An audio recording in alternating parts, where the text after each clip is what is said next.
Hi guys, welcome to another Chilligans video. Can the MC-750 works on 30-meter bands, which is around 10 megahertz? The simple answer is yes. This is the setup for 30-meter bands. Let's see how we do it. In order to work MC-750 on 30-meter bands, what you want to do, you want to install this 7 megahertz coil first, and then you install the whip.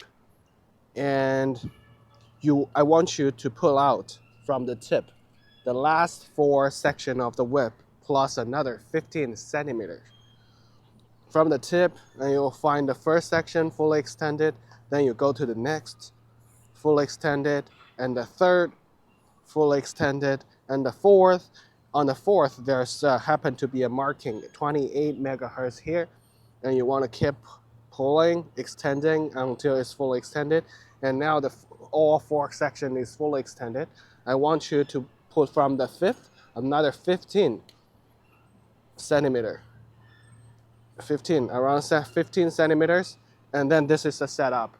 And you go to the antenna analyzer, you go to the VNA, you will see the resonant point is around 10 megahertz, and you will do some fine adjustment of the length of the 15 centimeters in order to move the point left or right.